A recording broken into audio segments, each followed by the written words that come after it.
Ce corps, c'est le mien.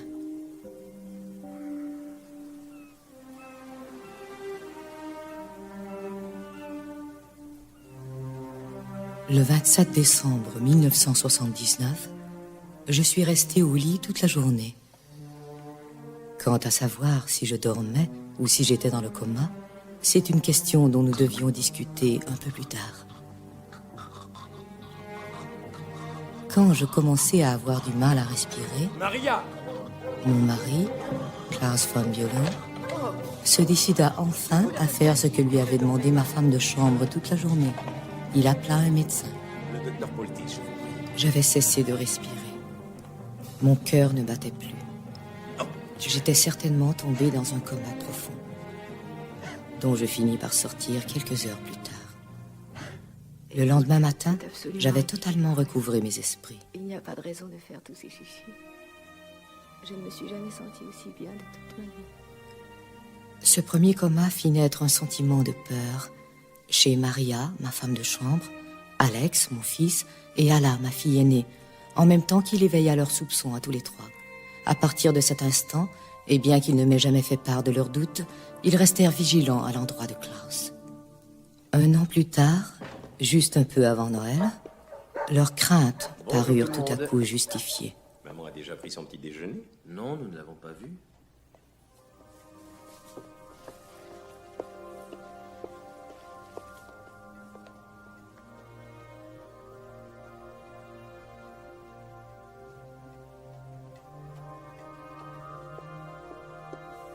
Mon mari ne voulait pas que Cosima, notre fille, voie ce qu'il venait de découvrir. Alors il fit un signe discret à son beau-fils.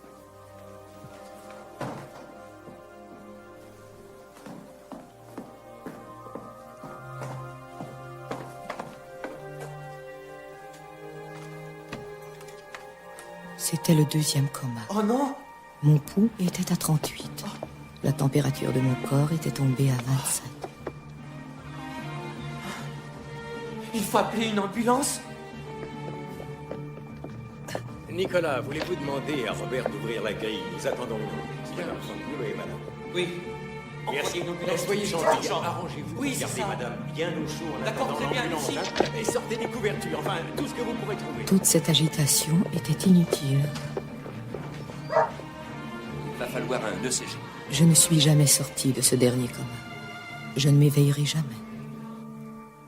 Au dire des médecins, je suis dans un état végétatif permanent. Je suis un légume. D'après les spécialistes, je pourrais fort bien rester comme cela très longtemps. Le cerveau mort, le corps en parfait état. C'est à cette période que Robert Brilhofer entra en scène. C'est un ancien procureur général de Manhattan. Mes deux enfants d'un premier mariage, Alex et Alla von Auersberg, avaient engagé M. Brilhofer pour enquêter sur mon cas. Il a laissé mourir.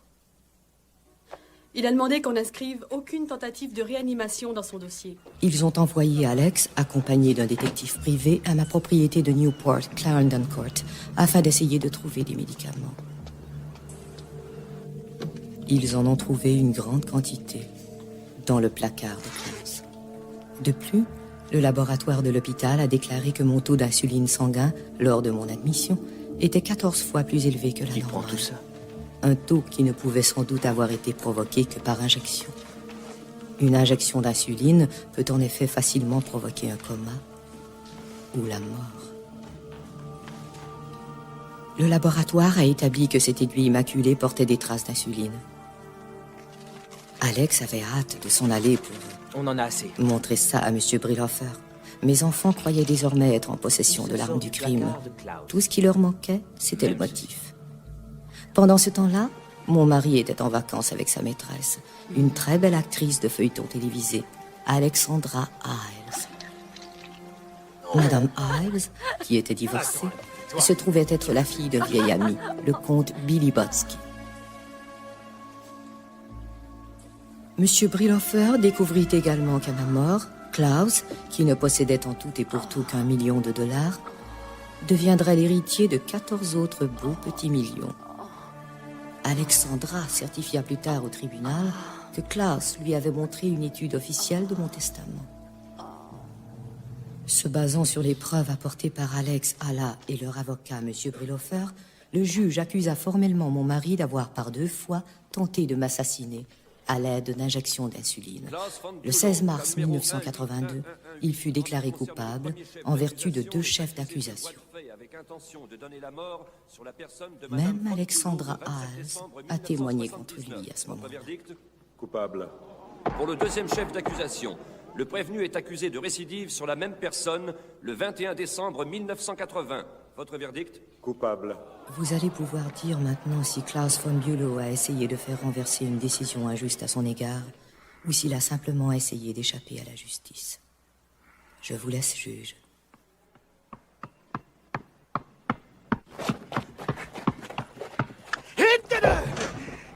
Allez, encore, oui. C'est bon, continue. Allez. Attention, palier. Ok, respire. Allez, vas-y, dribble. Surveille les mains,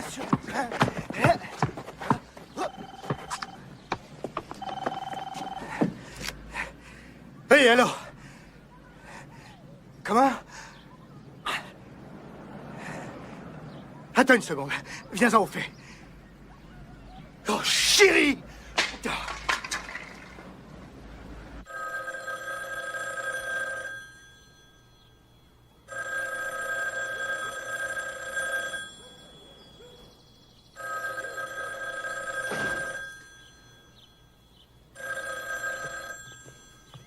Je sais. T'es sûr? Salut. Bonjour.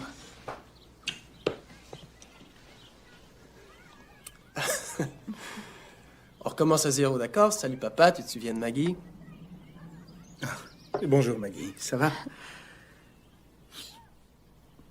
Ils vont les zigouiller. Les frères Johnson. Quoi? Mais... 2 jeunes noirs qui ont aidé leur père à s'évader de prison.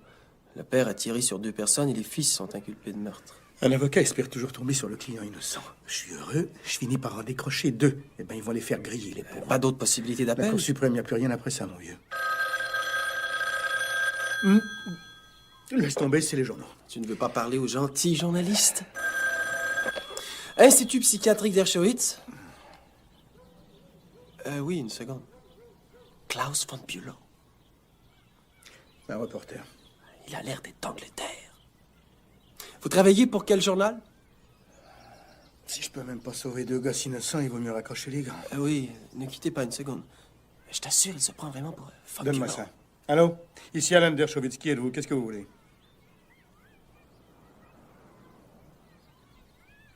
C'est von Bülow. C'est reparti.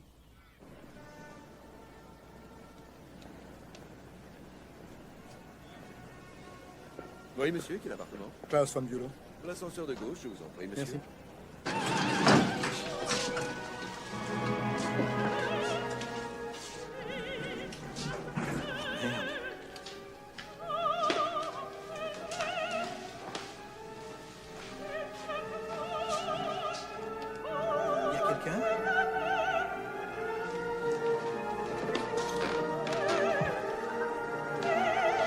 Il y a quelqu'un? Professeur Dershowitz. Bonjour, cher monsieur. C'est très aimable à vous d'être venu. Je vous en prie. Voulez-vous vous asseoir?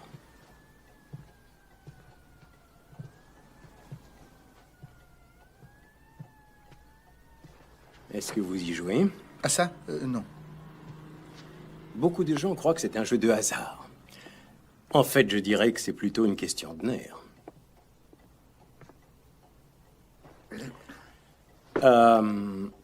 Rien, merci, Charles. J'ai pensé que nous pourrions aller déjeuner tranquillement chez Delmonico. Si vous voulez.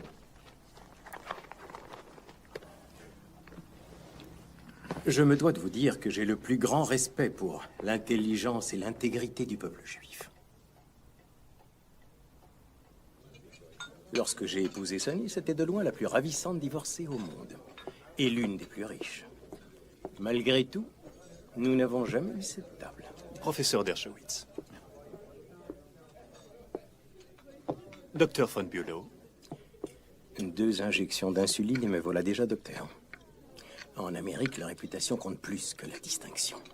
Résultat, depuis Cette déplaisante affaire, on me donne toujours les meilleures tables.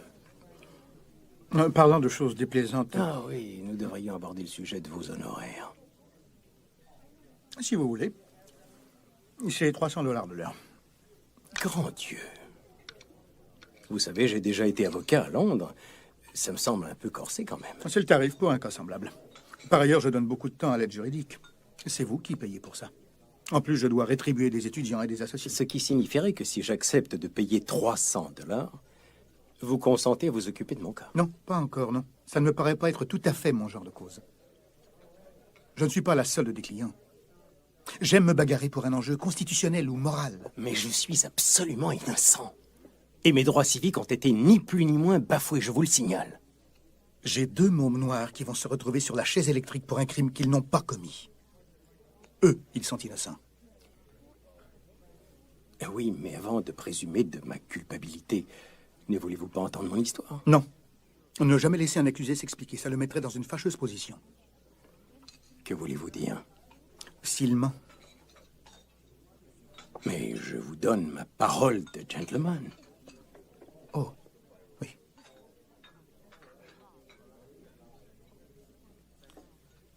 N'aimeriez-vous pas au moins jeter un coup d'œil au dossier pour voir si vous n'y trouveriez pas quelque chose d'anticonstitutionnel? Il y a quand même un truc qui plaît dans votre faveur. Tout le monde vous déteste.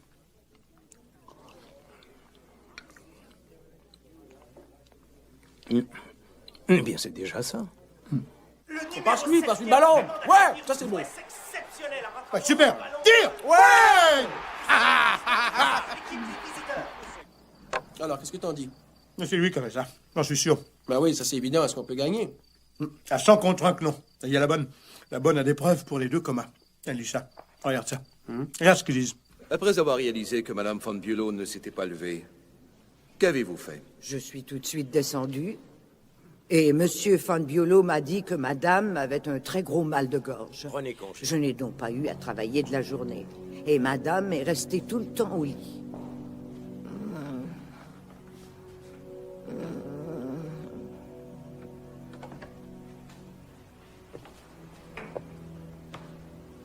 Qu'est-ce que vous faites? Est-ce que quelqu'un vous a sonné?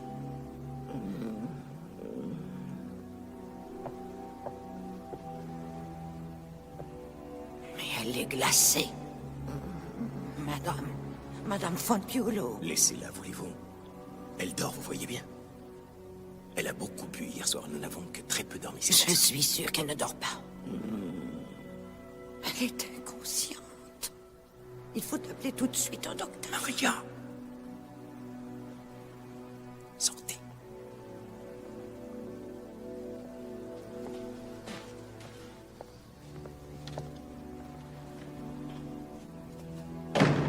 Une demi-heure plus tard, elle n'avait toujours pas bougé. Je suis allée voir à sa chambre toute la matinée.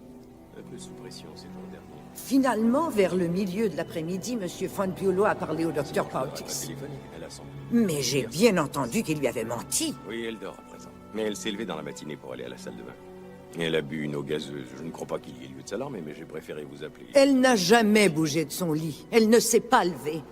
Elle est restée allongée dans la même position toute la journée. Alors, un peu plus tard, son cœur s'est arrêté et c'est là que le docteur est venu et qu'il l'a sauvée. Après leur départ pour l'hôpital, j'ai voulu changer les draps. Il y avait une grande tache d'urine à la place de madame. Si elle était allée à la salle de bain, elle ne se serait pas oubliée au lit. Ça, c'est vrai. Pourquoi Klaus aurait-il menti sur ce point? Ben, d'accord, c'est un peu louche, mais pas condamnable. Raconte le deuxième commun. Eh bien, Maria n'était pas allée à Newport ce jour-là. Mais quelque temps avant que ça se produise... Je nettoyais la chambre quand j'ai trouvé le sac de voyage en toile blanche de Monsieur Von Bülow qui était prêt à être emporté à Newport. À l'intérieur, il y avait une trousse noire. Et dans la trousse noire, j'ai trouvé un flacon d'insuline, une seringue et des aiguilles. Alexander! Alexander, venez voir. De l'insuline. Pourquoi faire de l'insuline? Madame n'est pas diabétique.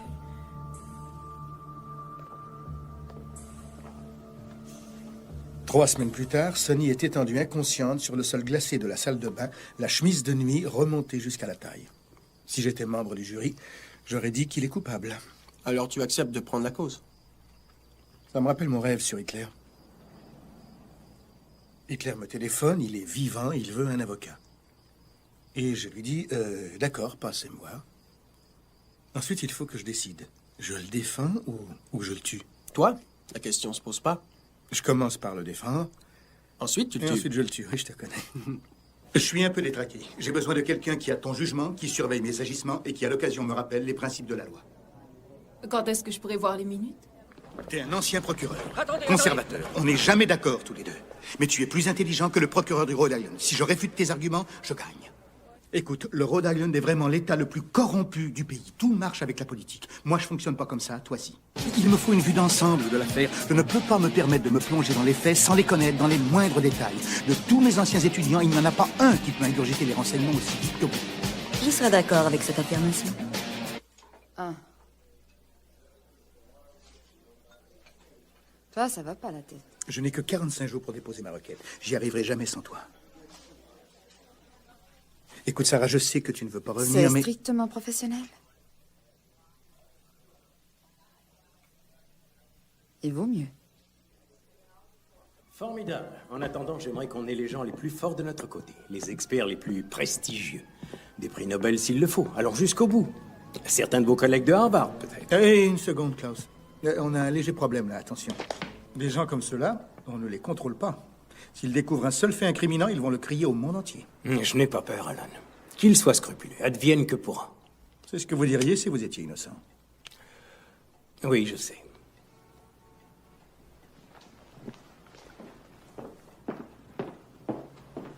Ça vient d'arriver pour toi, papa. Ma fille, Cosima, elle m'a toujours cru innocent. Elle est très attachée aux deux grands et le fait d'être de mon côté lui a coûté leur affection. Je ne sais pas ce que j'aurais fait.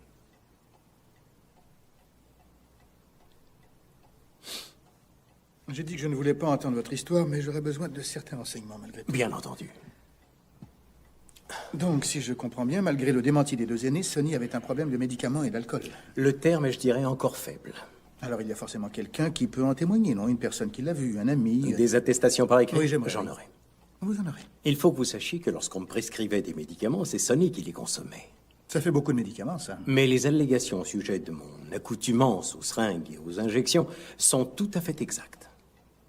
Sonny et moi avions pris l'habitude de nous faire des injections de B12 dans les années 60. C'était très à la mode à Londres. Et j'aimerais vous expliquer un truc. Moins j'en sais sur vous, plus j'ai d'options devant moi. Quand vous me dites la vérité, vous me limitez à une défense qui se résume à ce que vous avez à dire. Mais la vérité n'est-elle pas le moyen le plus direct? Enfin, pourquoi serais-je resté toute la journée au chevet de Sonny sans appeler un docteur? Il y a une raison. Cette raison, c'est que Sonny détestait les médecins. Si on en appelait un sans son autorisation, ça la rendait furieuse. Quand elle s'est fracturé le col du fémur, elle n'est entrée à l'hôpital qu'au bout de 2 jours. Klaus, vous n'avez pas entendu ce que je viens de vous dire? Si, mais vous, avez-vous entendu le juge prononcer ma sentence? Désolé, 30 ans, c'est vraiment un peu raide, je l'avoue. Pour double tentative de meurtre sur une épouse, moins que ça serait monstrueux. Mais pour quelqu'un dans mon cas, qui n'a rien fait. Ce que je voulais vous demander, si nous en venions à perdre en appel, croyez-vous qu'on me laissera une chance de mettre de l'ordre dans mes affaires avant d'être incarcéré? En Europe, un gentleman est autorisé et même encouragé à en finir proprement. Allons donc, Klaus. Nous sommes les seuls dépositaires de notre conscience, Alan. On a 2 gros problèmes. L'accusation qui pèse contre lui est très forte. Mais le pire, c'est que le fait qu'il ait été reconnu coupable n'est pas le seul écueil que nous ayons à affronter.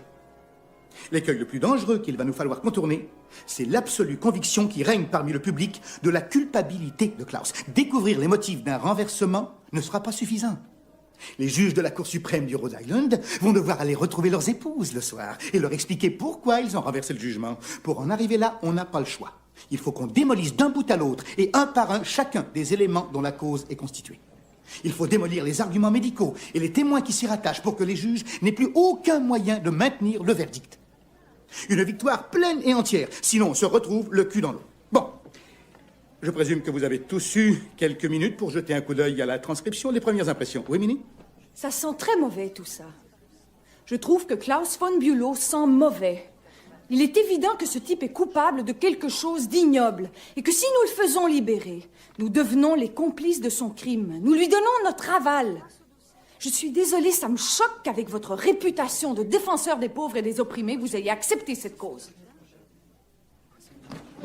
Je ne veux rien avoir à faire avec ça.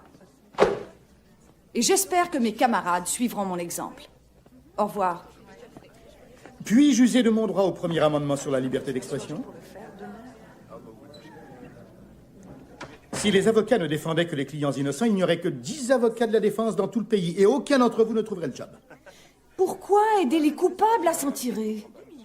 Tu es certaine qu'il est coupable? Tu l'es à 100%. Il a eu un avocat, il a eu un procès, il a été reconnu coupable. Tu es sûr qu'il a eu un procès équitable? Non, mais écoutez... C'est la base de tout le système judiciaire. Tout le monde a droit à la défense. Le système est fait pour que pas un seul innocent ne soit accusé à tort. Ok, écoute. Ça t'arrive à toi. Ok? Tu décides un jour de divorcer. Tu divorces d'avec ton mari. Une semaine plus tard, tu es accusé de brutalité envers ton fils. Oh non, non, non, non, ne fais pas cette tête-là, non. Ce sont des choses qui arrivent tous les jours. Tout d'un coup, tu es toute seule. Tu es détestée. Ce que tu vis, c'est un cauchemar. Tout le monde te croit coupable. Ils l'ont tous décidé. Même le facteur commence à te regarder d'un drôle d'air. Et tu n'as qu'une seule personne sur qui tu peux compter. Une seule personne qui croit en toi. Ton avocat. Oui. OK. Donc, il faut que quelqu'un défende Klaus. Mais pourquoi vous? Pourquoi nous? Écoute, tu es mon étudiante, tu as le droit de choisir, tu n'es pas obligé de faire quelque chose qui te répugne si c'est ce que tu décides. Si je prends certaines causes, moi, et contrairement à beaucoup d'autres avocats qui ne sont pas professeurs et qui doivent le faire pour bouffer, c'est que ce sont des causes qui me puent au nez. Et celle-là, elle me pue particulièrement au nez. La famille a engagé un procureur privé, ok? Inacceptable. Ils ont mené leur enquête privée, à eux tout seuls. Alors si on laisse faire les gens riches, ils n'auront plus jamais de leur vie recours à la police. Et moi, je vais te dire ce qu'ils vont faire. Ils vont demander à leurs propres avocats de colliger les preuves. Et ils vont tout simplement se permettre de choisir celles qu'ils vont refiler au procureur général. On en sera là. Et la prochaine victime ne sera peut-être pas riche comme von Bülow, mais simplement un pauvre con de n'importe où qui ne peut se payer ou qui ne peut trouver un avocat décent.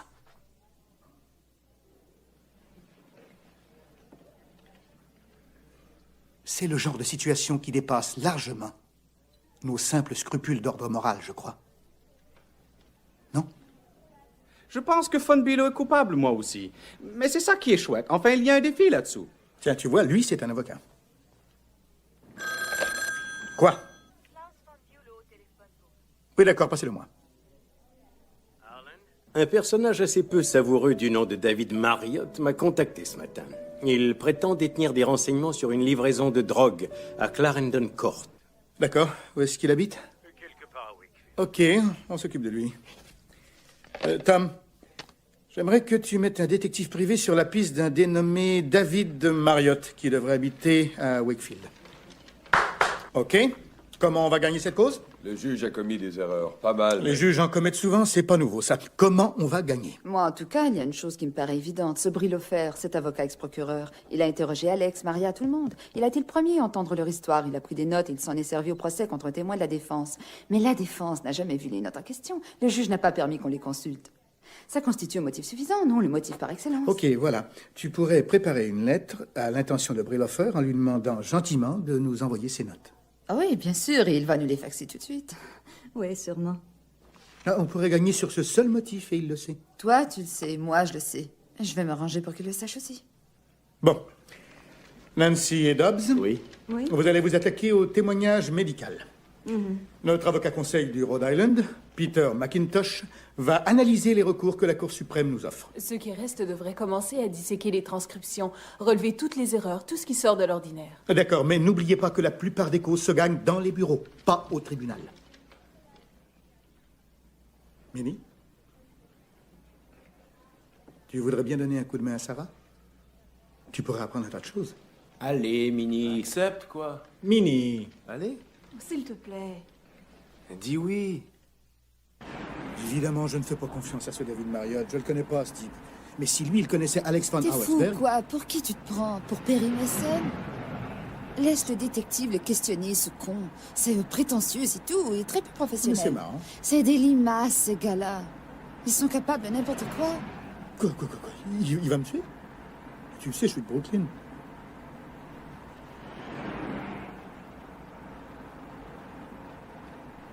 Bon, écoute, je passerai devant la fenêtre toutes les 10 minutes, d'accord? Comme ça, tu seras que je suis en vie. J'ai eu un ami, Gilbert Jackson, un décorateur d'intérieur. Pédé comme un phoque, mais un très gentil garçon. Un jour, il m'a présenté à Alex von Auersberg. Vous êtes sûr que c'était Alex? On a dîné ensemble à quelques reprises, on a pris un verre, et tout ce que je savais, c'est qu'Alex était un môme très riche. Et puis on arrive à l'été 1977. Comme j'allais à Newport, histoire de me changer les idées, Gilbert m'a demandé d'apporter un paquet à Alex. J'ai pensé à la décoration, c'est forcé. Ça pouvait être des rideaux. C'est arrivé 6 fois. Je téléphonais à Alex. Où avez-vous eu son numéro? C'est Gilbert qui me l'a donné. Vous l'avez encore? C'est possible.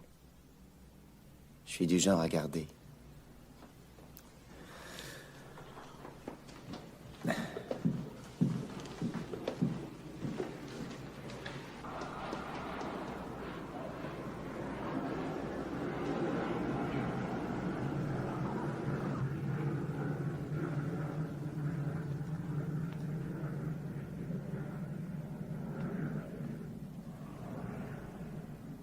Tenez.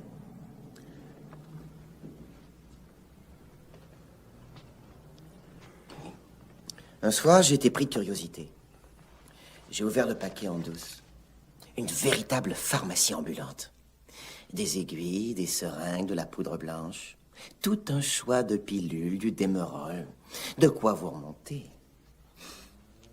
Vous avez livré ces trucs-là 6 fois sans le savoir. Je suis un peu con, hein. Ensuite, Gilbert me l'a redemandé. Je pouvais pas dire non, mais cette fois, j'ai demandé à Alex d'ouvrir le paquet devant moi. Et voilà. J'ai dit, c'est beaucoup de produits pharmaceutiques pour une personne.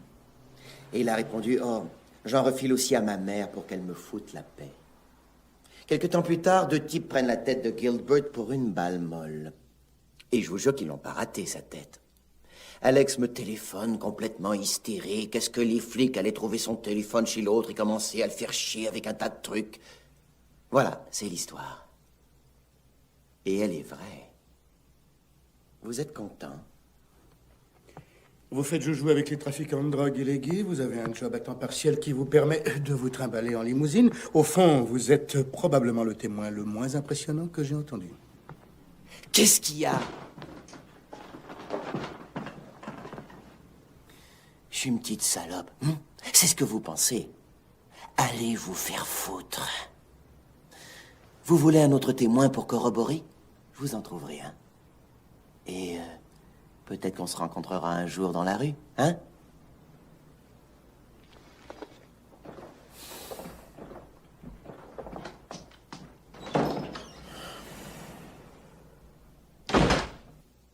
Je ne les laisserai pas vous exécuter, vous ne mourrez pas.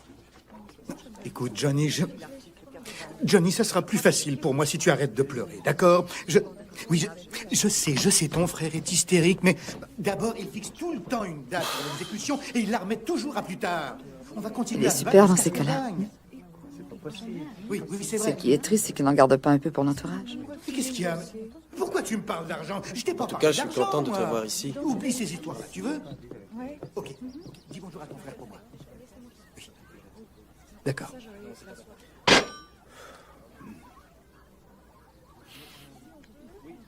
Je suis ici. Allons-y. Quelqu'un a quelque chose? Oui, le témoignage de Maria. Elle dit que de temps en temps, Sonny prenait du Valium prescrit à Klaus. D'accord, un bon point pour Von Bülow. Cette ordonnance pour Jamie Smatter. Qui c'est, Jamie Smatter? Une prostituée rose de 135 kilos avec des nattes et des bottes blanches. Elle approvisionnait Klaus en Valium. Il avait une maîtresse superbe et il allait voir une putain. Tu sais, il y a des machins que même les maîtresses ne font pas. Comme quoi? Tu iras lui demander. Quoi qu'il en soit, Maria jure qu'elle a vu la fameuse ordonnance de Jamie Smatter une première fois le 14 février et une seconde fois le 28 février. Et alors? L'ordonnance n'a pas été prescrite avant le 28. Ah, tu ne veux pas dire qu'elle mentirait. Et ce qu'elle aurait dit de l'insuline, pourquoi de l'insuline? Vous avez quelque chose là-dessus? Pas encore. Ça me fatigue, ça, on y reviendra. Bon, au suivant. Brilofer a répondu. Il est très attaché à ses notes. Je suis convaincue que vous ne sauriez relever dans mes dossiers le moindre feuillet pouvant offrir l'ombre du commencement d'une disculpation. Traduction française, s'il vous plaît. Il dit qu'il n'a rien qui nous serait utile. Point final. Tu penses comme moi? Il se fout de nous. Comment ça? C'est un avocat. Si elle ne contenait vraiment rien, il nous les refilerait, ces notes. Mais il y a quelque chose, il va s'y accrocher, vous allez voir ce que je vous dis. Je parierais mes honoraires que personne ne s'est souvenu avoir vu de l'insuline avant l'arrivée du fameux rapport du labo. Est-ce que vous pensez que... On vous force la mémoire. Ça peut aller plus loin que ça. Absolument. Un coup monté. Par les enfants, vous voulez dire? C'est la lettre de Brilofer qui vous permet d'en arriver là? Simple déduction. Un bon avocat est aussi un psychiatre, un détective, un logicien. Un grand avocat. N'aurais jamais accepté cette cause. Je peux ajouter quelque chose? Vous auriez lu ça, par hasard? Qu'est-ce que c'est? C'est une interview de Truman Capote. Il dit que quand elle avait 19 ans, Sonny lui a montré comment se faire des injections de drogue par intraveineuse. Tu veux voir ça? Tiens, voilà le célèbre professeur de droit. Alan, j'aimerais vous présenter ma nouvelle amie, Andrea Je ne Reynolds. suis pas sa petite amie, je suis son sauveur. C'est tout à fait juste. 2 jours après la fin du procès, nous sommes devenus amoureux. Oui. Le vrai coup de foudre, une sorte de passion romantique. Alors, je t'en prie, Andrea, oui. Et depuis ce temps, je consacre ma vie à blanchir sa réputation. C'est moi qui lui ai conseillé de vous engager. Va chercher le juif, c'est ce que je lui ai dit. Oui, chérie, oui. Est-ce que le juif peut en venir aux choses sérieuses? Nous avons une attestation. Une dame Smythe. Ruth Smythe. Une déclaration sous serment corroborant les dires de Truman Capote. Moi aussi, j'en ai une. Des employés de Newport. Ils disent que Sonny avalait un tas de pilules, qu'elle buvait souvent de l'alcool, tombait par terre, trébuchait partout et se barbouillait avec son rouge à lèvres. Ce n'est pas un tableau très En reluisant. attendant, c'est la réalité. D'accord. Arrête de faire tant de manières. C'était une femme ravissante. Beaucoup trop gâtée. Oui, mais ravissante. Jusqu'à ce qu'elle boive. 2 verres et elle devenait agressive. Elle avait une conduite irrationnelle. Toutes les femmes ont une conduite irrationnelle. Avons-nous mentionné le prêtre? Oh! Marriott s'est apparemment confié à un prêtre qui a consenti à nous parler. Un certain père Capello, de Providence. Un prêtre. C'est le témoin idéal, en général, comme si on bénéficiait de la parole de Dieu. J'ai vérifié, Dieu n'est pas disponible. Si le prêtre témoigne et qu'on peut se documenter sur la consommation de médicaments de Sonny, l'auto-injection peut devenir une théorie plausible. On mettrait donc l'insuline de côté. Il y a beaucoup de gens qui en prennent. Si on veut se mettre à la diète, et on n'a pas besoin d'ordonnance, Sonny avait toujours peur de grossir. Oui, peut-être, mais croyez-moi, Alan, il n'y a pas d'insuline là-dedans. Vraiment. Comment en êtes-vous aussi sûr?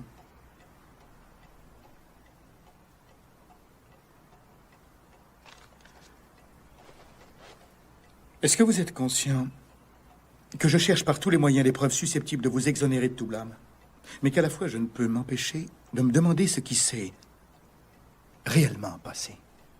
Qui vous êtes? Qui aimeriez-vous que je sois?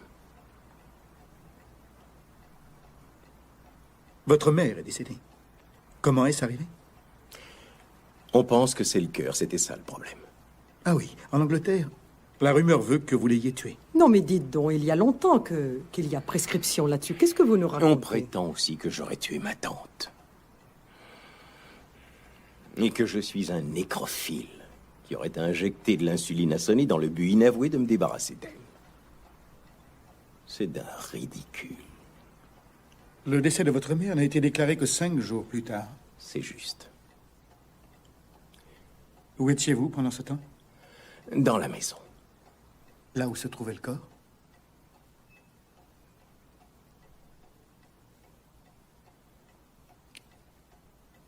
Ma mère, ça ne regarde que moi, je regrette.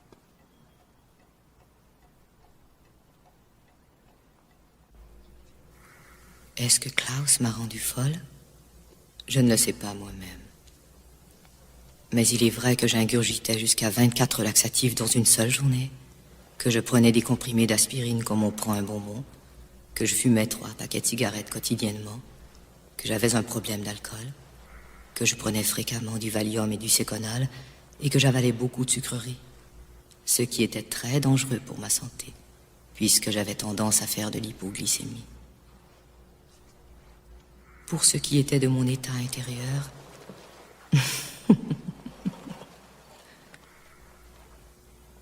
il y avait des années que je n'avais pas eu de relation sexuelle avec mon mari. Mon emploi du temps était simple. Je me levais à 9h30, je faisais un peu d'exercice, quelques courses, et je retournais au lit pour le restant de l'après-midi. J'aimais beaucoup être au lit. C'est à peu près tout ce que j'aimais.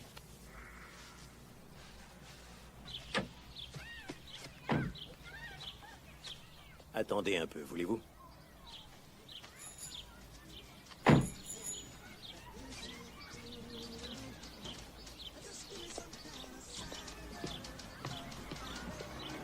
Je vais regarder l'autre dans Moi, je crois qu'il faut se concentrer sur l'attitude de Maria et ce qu'il a répondu lors de son Bon.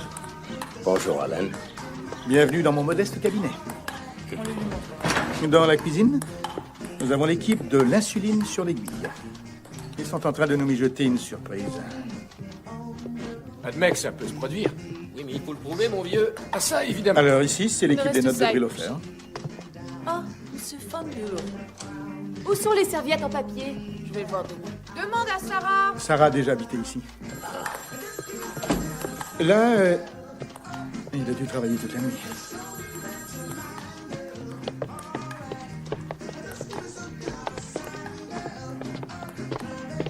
C'est un peu une communauté.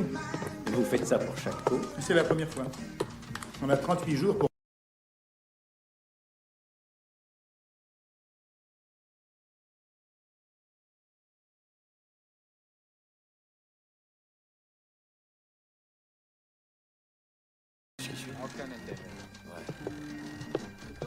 Mon fils Elon a donné sa chambre. Ah, ça, c'est une autre cause pour laquelle vous payez, justement.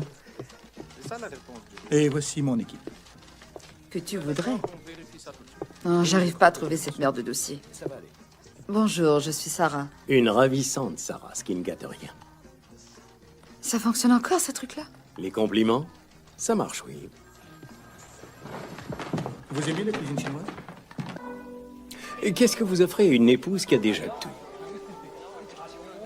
Une injection d'insuline.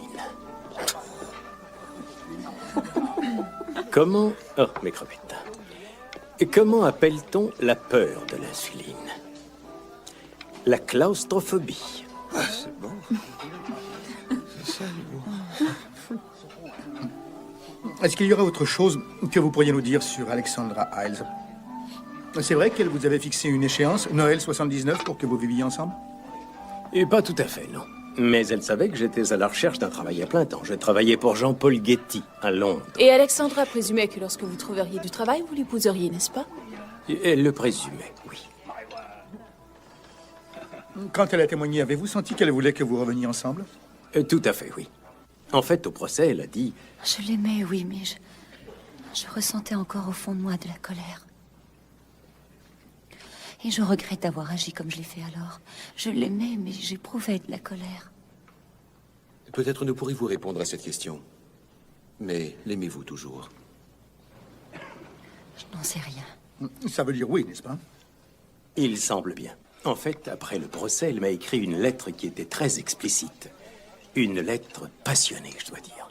Passionnée et qui respirait à la fois la jalousie. Mais la relation était ainsi dès le début, j'étais au courant. Il fallait la prendre comme elle était. Une sorte d'esclave amoureuse?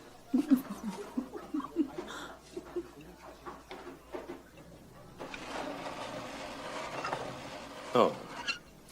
Eh bien, je crois que je vais commander un plat de crevettes au gingembre pour moi tout seul. J'ai le droit? Garçon. 3 semaines avant son dernier coma, Sonny a pris une surdose d'aspirine. Pouvez-vous nous en dire plus? Attention, personne n'a insinué que j'y étais pour quelque chose. Non, je suis d'accord. Je vous demande seulement ce qui s'est passé. Eh bien, Sonny s'était montré un peu fatigué.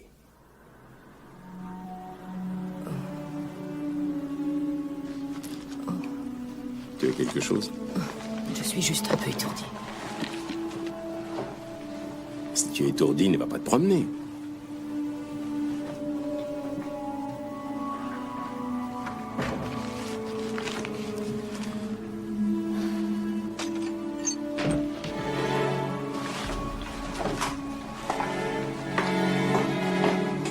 Sonny? Oh mon Dieu. Oh ma chérie. Attends. Ça va aller, mets ton bras autour de mon épaule. Voilà. Ne t'inquiète pas, c'est fini. On va te remettre au bien. Est-ce que je suis blessée à la tête? Non, non, tu n'as rien. Ce n'est rien du tout, juste une petite coupure. Allez, viens, il faut t'allonger maintenant, c'est plus sage. Et voilà. Là. Tu veux que j'appelle un médecin? Non, je ne veux pas de médecin, non, je t'en prie. Je ne veux pas de médecin. Je veux qu'on me laisse seule. Et tout ce que je veux, c'est être seule avec ces magnifiques lettres. Qu'est-ce que tu as fait des lettres? Pourquoi tu as écrit ces lettres? Des lettres. Plus tard, le docteur Prague a dit qu'il était inutile de nous rendre à l'hôpital, mais je n'avais pas envie de prendre de risques. Pourquoi avait-elle pris autant d'aspirine? Elle en prenait tout le temps, c'était devenu une habitude. Elle en avait pris beaucoup les jours précédents. Ce n'est pas l'avis du médecin. Le docteur Lucas Lupardus, médecin légal et toxicologue en chef du comté de Suffolk. Il dit que les personnes qui consomment de grosses quantités d'aspirine tous les jours n'atteignent jamais ce niveau. Il dit également que le taux moyen dans le sang dans les cas de décès est de 60. Le sien était de 90. Alors? Alors, c'est évidemment une tentative de suicide. Pourquoi? Oui. Pourquoi? Pourquoi? Et Alan, ils veulent tous devenir procureurs ou quoi? On vous écoute. Elle devait être malheureuse, je suppose.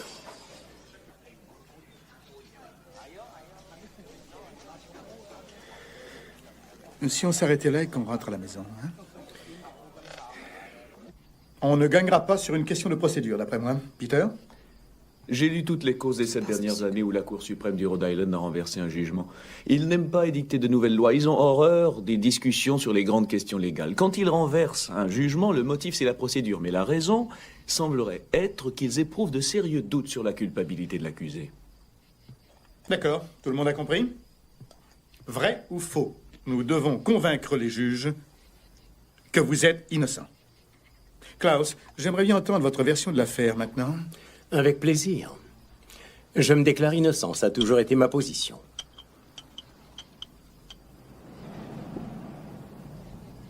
Premier coma. Qu'est-ce qui l'a précédé? Eh bien, Sonny adorait Noël. C'était la période de l'année qu'elle préférait.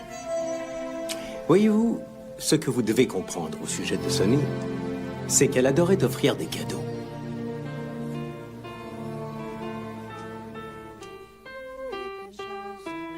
Chaque année, elle préparait un grand bol de lait de poule. Cette soirée-là, elle en a bu beaucoup. Combien de verres? Oh, 10 ou 12 au moins. Même avec son hypoglycémie? Est-ce qu'elle ne buvait pas toujours comme ça? Jamais. Elle ne touchait jamais à l'alcool, sauf hors société pour vaincre sa timidité. Ou quand il lui arrivait d'être bouleversé par un événement quelconque. Vous n'étiez pas en société ce soir-là? Non. Nous avions parlé de divorce tout l'après-midi.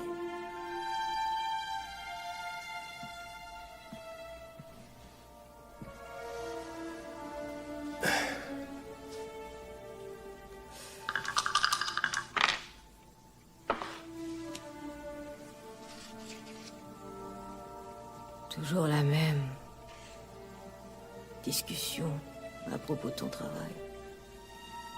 Ne serait-ce pas un prétexte alors que la question brûlante c'est elle? Pas du tout, voyons.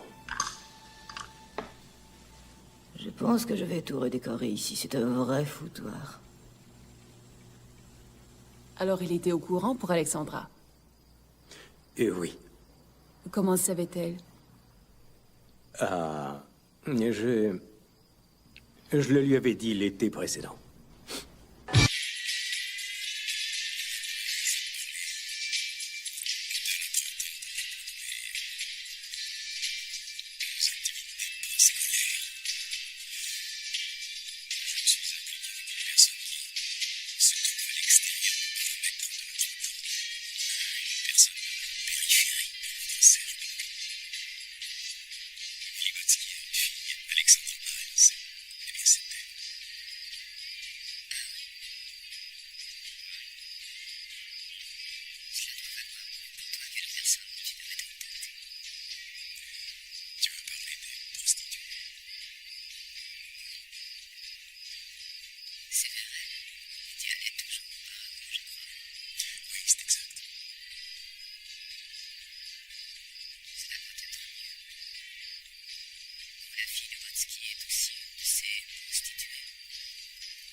C'était quand ça? En juillet? En août? Là, on est rendu à Noël. Et vous vous engueuliez toujours au sujet d'Alexandra? Non, c'était principalement à cause de mon travail. Sonny était... Enfin, le soir venu, elle avait bu tellement de lait de poule que j'ai dû l'aider à regagner la chambre. Alex, c'est l'heure d'aller au lit, chérie. Attends. Et voilà. Qu'est-ce que...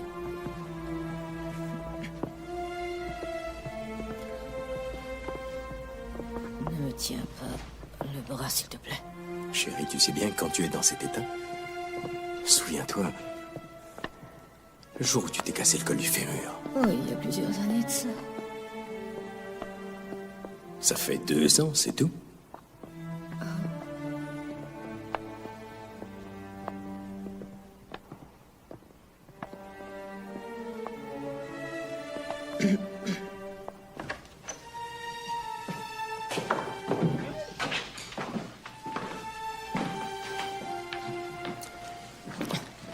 Va me chercher un scotch, veux-tu?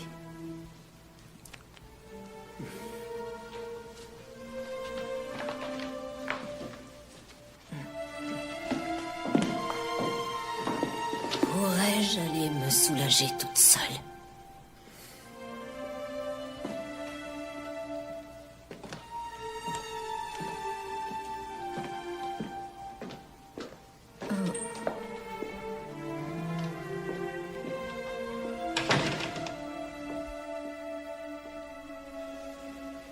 Chaque fois qu'elle entre là, elle fait couler le robinet. Si elle était déjà saoule, pourquoi lui avez-vous rapporté à boire? Parce qu'elle me l'avait demandé. Je vous assure qu'elle obtenait toujours ce qu'elle voulait. Ça va aller. T'inquiète pas.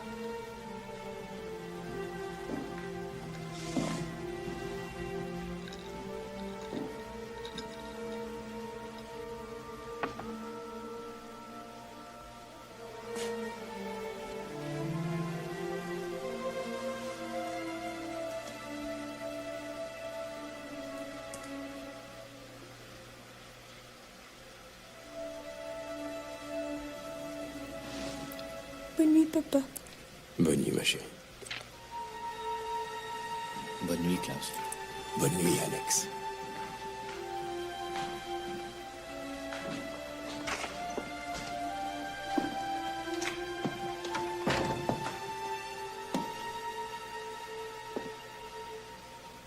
Enfin, est-ce que ma mère ne nous a pas laissé assez d'argent? Klaus? Cette nuit-là, nous n'avons presque pas dormi. À ton âge, il est parfaitement normal de prendre sa retraite. J'y suis déjà à la retraite. Je n'ai plus travaillé à temps plein depuis Getty. C'est une question d'ego. Tu n'as jamais eu de carrière, au fond. Eh bien, je vais en avoir une à partir d'aujourd'hui. t'en prie, écoute. Ton père travaillait, lui. Si tu veux que les enfants grandissent avec l'impression que la place du mal, c'est une chaise longue... Klaus, tu m'épouses pour mon argent et maintenant tu veux travailler, tu es diabolique, voilà ce que tu es. Qu'est-ce que tu essaies de faire? Tu veux détruire notre famille? Mais non, bien sûr que non. Je désire simplement des relations avec le monde extérieur. Tais-toi, Pam. Après tout, quelle importance? Alors, on en est là, hein? Un autre divorce. D'accord. Je vais divorcer s'il le faut. Oh Seigneur. 2 mariages ratés. Je divorcerai toute ma vie. Je ne veux pas de divorce. Je ne veux pas épouser la fille de Billy Botsky. Je veux rester avec toi et je ne veux qu'une chose, travailler. J'en ai besoin en tant qu'homme. N'y compte pas. Bien. Oh mon Dieu. Je vais me ratatiner si je ne dors pas. Mais pourquoi, voyons, pourquoi penses-tu que c'est fichu simplement parce que...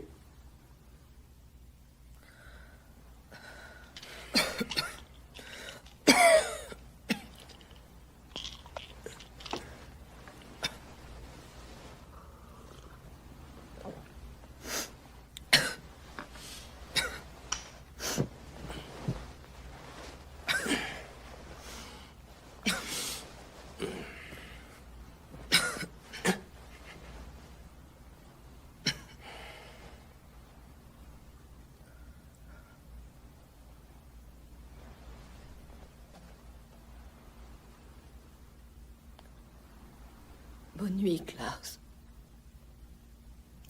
Tu sais, Sonny, je t'aime toujours.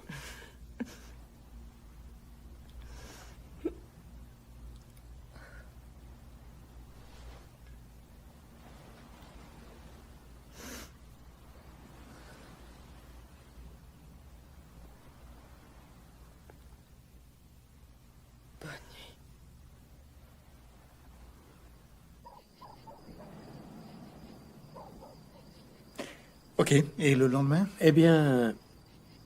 Enfin, le témoignage de cette chère Maria sur ce jour-là est tout à fait exagéré. Sonny ne geignait pas le moins du monde.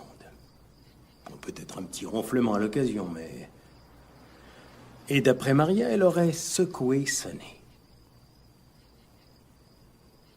Non, personne, jamais n'aurait secoué Sonny. Quand elle a repris conscience, qu'est-ce qui est arrivé? Après le premier coma, c'est totalement ridicule ce qui s'est produit. Tout le monde m'en voulait, un mois. Ne pourras-tu jamais me laisser tranquille? Pourquoi as-tu fait ça? Il aurait mieux valu pour moi que tu me laisses tranquille. Pour toi également. Qu'est-ce que tu aimerais que je te dise? Que je suis navré de t'avoir sauvé la vie? Oui.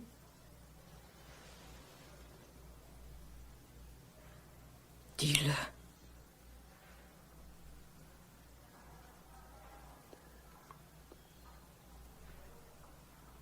Bien sûr que non, je ne suis pas navré.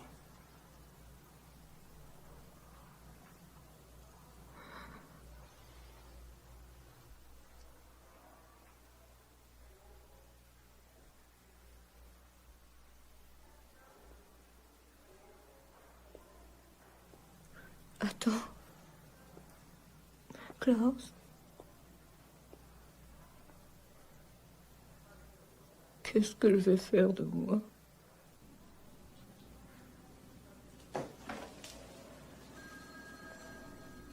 Quand j'ai téléphoné à Alexandra pour lui dire ce qui s'était passé, elle a eu la même réaction. Elle a dit « Pourquoi tu fais cela? Pourquoi tu as appelé un médecin ?» Vous êtes en train de me dire qu'elle voulait que vous laissiez Sonny mourir? Non, non, non, non, non. C'était plutôt... Tout le monde s'accorde à dire que Sonny est une femme tellement malheureuse. Elle n'a plus de raison de vivre. Voilà, vous avez entendu le récit du premier coma. Le deuxième, bien entendu, a été beaucoup plus théâtral. Quoi, mais on n'est pas au théâtre, merde. C'est la vie et la mort. Votre femme est toujours dans le coma. Vous n'allez même pas jusqu'à déclarer que ça vous touche. Bien sûr que ça me touche, Harlan. Seulement, je ne porte pas mon cœur à la boutonnière, figurez-vous. On en a assez pour ce soir. Ok, les jeunes. Comme vous voudrez. Il y avait 3 substances différentes dans la seringue, non? De l'amobarbital, du Valium et de la suite. On ne peut pas tous être comme vous, Alan. Est-ce que tu me passes ce dossier, s'il te plaît? Maintenant, trouvez-moi un médecin qui nous prépare 5 injections. 1 avec rien, 2 avec du Valium, de l'amobarbital et de l'insuline, et 2 avec Valium et amobarbital seulement. On va les envoyer au même labo que celui qui a fait l'analyse de la fameuse aiguille. On va voir si on obtient un faux résultat positif. Si ça ne donne rien? Et dans ce cas-là, j'irai balayer les trottoirs. Il y a du nouveau à l'ouest, écoutez ça. David Marriott veut te payer. C'est dans l'ordre des choses. Seulement, j'ai peur que sa mémoire lui fasse Non, défaut. qu'il aille se faire voir, oublie-le donc. Bien, il a perdu son petit boulot et il s'agite pour essayer de nous trouver des preuves. D'accord, on n'a qu'à faire ce que le gouvernement fait avec les jurés ou les témoins. On lui paye son temps, point. Ça vaut combien son temps? $2 au moins. Dersch. C'est à vous, allez, venez jouer. Ok, tu me fais des passes cette fois-ci, hein? Non. On a rendez-vous demain matin. Leur détective privé a dit qu'il y avait un petit résidu au bout de l'aiguille. Bon, alors les médecins sont catégoriques. S'il y a résidu, il ne peut y avoir eu injection. Il n'est pas venu tout seul, le résidu. Si je fais une injection avec cette aiguille, la peau va agir comme du tissu absorbant. Elle va nettoyer l'aiguille et débarrasser la pointe de la moindre trace de liquide. Par contre, si je ne fais que tremper l'aiguille dans un liquide, qu'est-ce que je constate? Faites sécher ça et vous obtenez un résidu, une croûte. Alors c'est à commenter. C'est l'histoire du mouchoir de Desdémone. Mes beaux-fils et belles-filles croyaient que j'étais coupable, mais devant l'insuffisance de preuves, ils en ont concocté. On devrait gagner avec ça, non? Non. C'est la moitié du chemin, c'est tout. Il y a des choses bizarres, je trouve. Vous aimiez Sonny? Je l'ai épousée. Bien entendu, je l'aimais. Elle était très belle. Et riche. Pourquoi pas? Parce que je connais les riches. Je vous les laisse. Vous avez tort. Et la fameuse trousse noire, elle était à vous? Sonny se l'était appropriée tout de suite. Pour comprendre cela, je dois vous expliquer que, après le premier coma, elle était entrée dans une rage folle.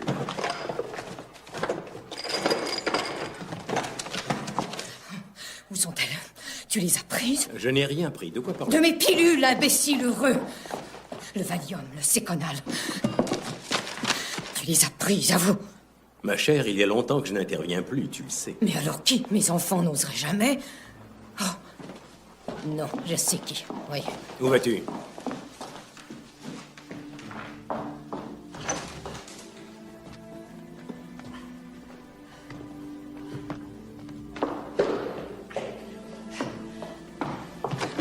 Maria?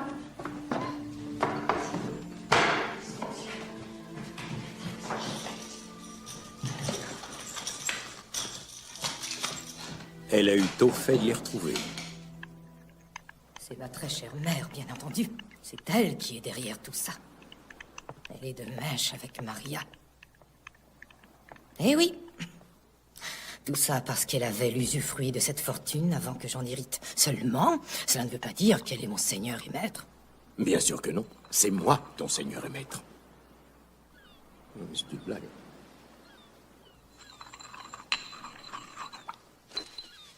J'ai bien peur que Maria ne m'aime trop. C'est ennuyeux pour elle. Et ce n'est certes pas drôle du tout pour moi.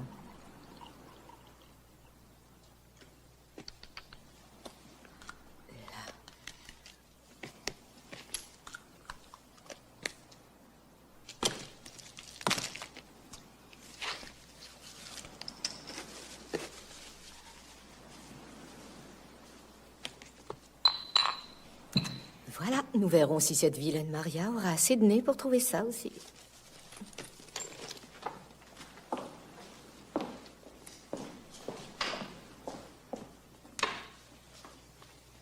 Qu'est-ce que tu comptes faire de tout ça?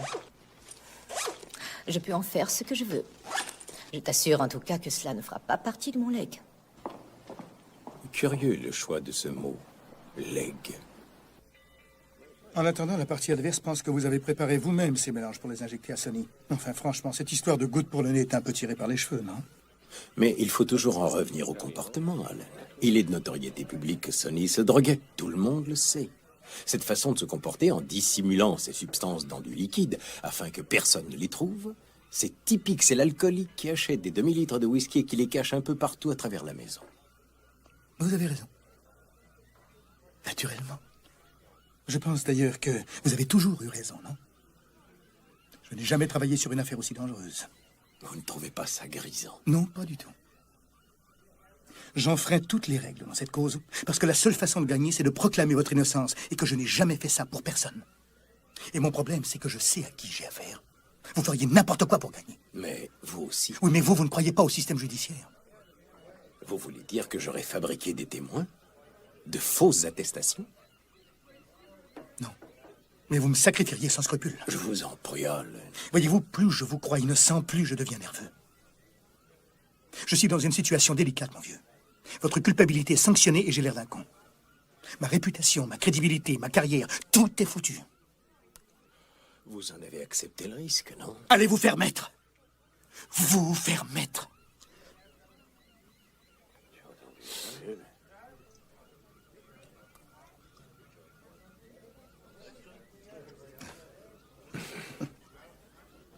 On se comprend au moins, c'est déjà ça de gagner.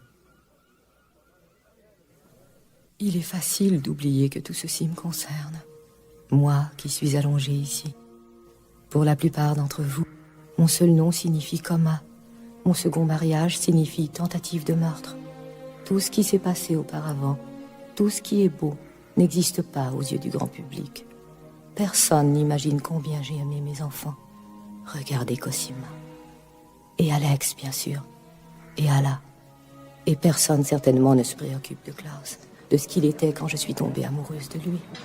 Lorsque Klaus et moi nous sommes rencontrés, j'étais mariée au jeune et fringant prince Alfred, Edward, Friedrich, Vinzenz, Martin, Maria von Auersperg.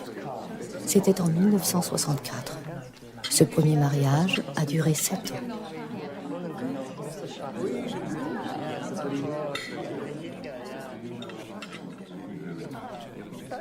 Il semblait alors que mon premier mari, Alfie, comme on l'appelait, eût juré de me tromper avec toutes les jolies filles d'Europe. Il avait un succès fou. J'ai donc décidé de le tromper à mon tour avec Klaus.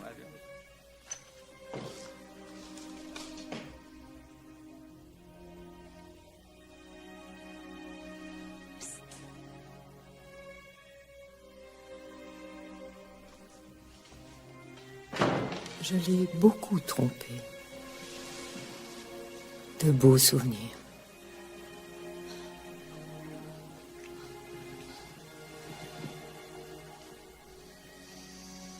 Mais ce n'est pas la passion qui me reste surtout en mémoire. C'est la tendresse. Je crois que nous irons bientôt à la chasse. C'est dans 3 semaines. Oui, c'est ça, oui. C'est vrai qu'avec ce temps-là... Grand Dieu, qu'est-ce que c'est que ça? C'est un des animaux favoris de Ron. On peut aussi en trouver... Oh mon Dieu, mais c'est un faux. J'espère qu'il est monté. Il est superbe. Oh, ça c'est très étonnant. Allez, viens. Coquin.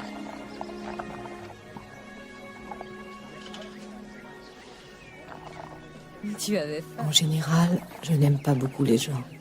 Pas plus qu'il ne le faut. Tu en veux encore? Mais Klaus, lui, était en quelque sorte différent. Ce n'était pas une personne normale, je pense. Sois gentil, donne-lui l'autre. Il ne faut pas en laisser.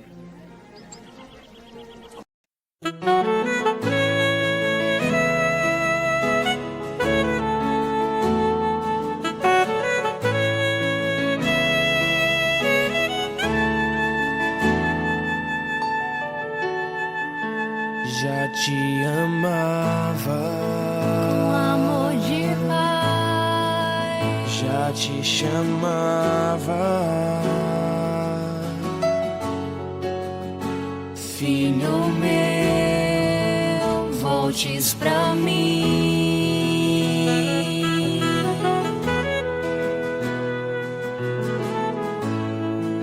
já te tomava Em meus braços, te cuidava com laços de amor, te segurava.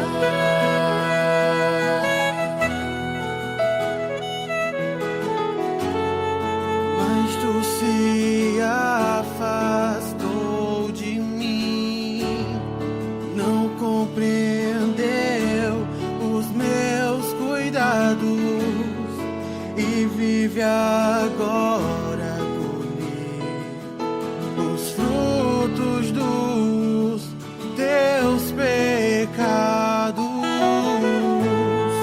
Mas eu te acolho, filho meu, te cubro. Mais selon Brady, La l'État est dans l'obligation attends, formelle. les flics ont fait tester les médicaments provenant de la perquisition illégale, ok? Et on va dire que ce test-là constitue la seconde perquisition Il y a illégale. des précédents, Walter, Écoute, Jacobs, je sais Morgan. qu'il y a des précédents, que la loi est de notre côté, je ne discute pas de ça. Ce que je veux essayer de Non, faire, tu c'est te trompes, tu me remets en cause. Pourquoi? Je te parle de la stratégie. Écoute, c'est pas ça, je te remets pas en cause. On est tous du même... Comme on n'est pas tous dans le même bateau. J'en sais rien. Bah oui, évidemment. Pourquoi ça n'en a pas l'air? Ça devait rester strictement professionnel, Ça je va croyais. rester? Là, tu me Mais racontes pas des du tout. conneries. Écoute, c'est pas des conneries. Je t'ai demandé de travailler là-dessus parce que je crois que tu es une bonne avocate. Moi aussi, je trouve que t'es un bon avocat, t'es un grand avocat. Mais tu te donnes entièrement au droit, tu oublies les gens qui te tiennent à cœur. Mes clients aussi sont parmi ceux qui me tiennent à cœur. Ça se remarque. Ce qui m'importe, tout ce qui m'importe, la seule putain de chose qui m'importe, c'est ça. C'est cette cause. C'est tout faire pour monter la meilleure procédure d'appel qu'on est capable de monter, ok? Alors tu peux améliorer ton argumentation, tu le sais par cœur. Je le sais aussi. Pourquoi tu le fais pas au lieu de raconter des conneries? Et voilà, t'es pas heureux tant que t'as pas eu le dernier mot.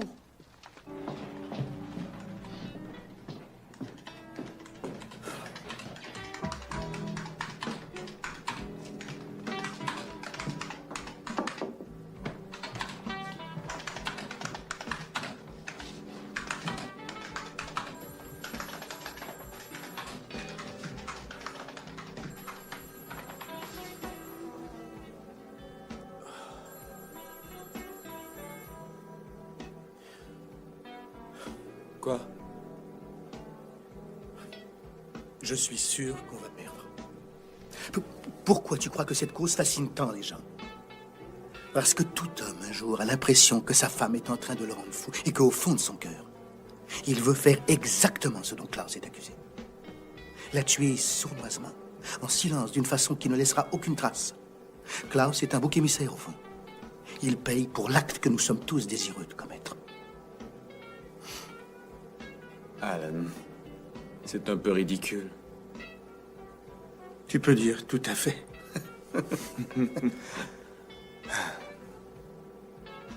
Pas du nouveau? La poursuite, c'est surtout basé sur une théorie. L'aiguille dans la trousse, plus l'insuline sur l'aiguille, plus l'insuline dans le sang. Oui, ok, ça va. Dans l'affaire Derek, cette même Cour suprême du Rhode Island, les mêmes juges, ont dit que, dans une cause basée sur des théories de présomption, la cause s'effondre et se voit rejetée si une seule partie de la théorie est faible. S'il y a un maillon faible dans la chaîne, tu fous en l'air toute la chaîne. Exactement. Et ça, Peter, c'est bon? Ah oui, c'est bon. C'est même très bon.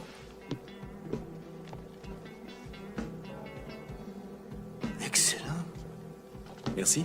Ah oui. Oui, mais qu'est-ce que je fais maintenant? Ce que tu fais, eh bien, tu vas nous trouver un maximum de théories alternatives, si tu veux bien. D'accord. Hé, allons-y, les gars, là. On n'a plus qu'une semaine. Oui. Dorch, excusez-moi, mais il faudrait que vous veniez. Salut, Dersh. Désolé de vous tirer du lit. Qu'est-ce que vous voulez, encore de l'argent? Vous m'en fileriez? Vous auriez un verre d'eau, s'il vous plaît?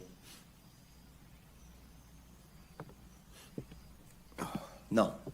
Je suis venu parce que mon attestation est inexacte. Ah, bravo. Il manquait plus que ça. C'est super. Ouais. Et j'ai oublié de rapporter un détail, mais terriblement important.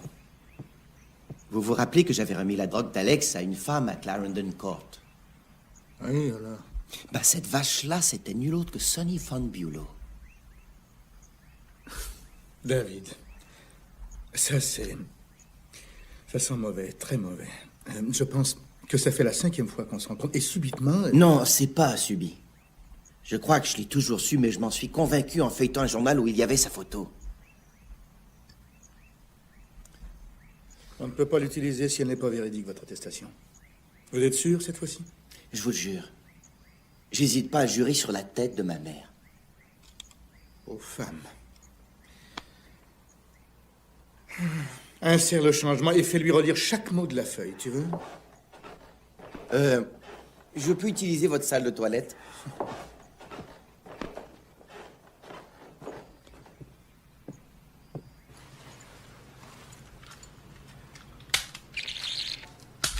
Encore de l'argent? Vous m'en fileriez?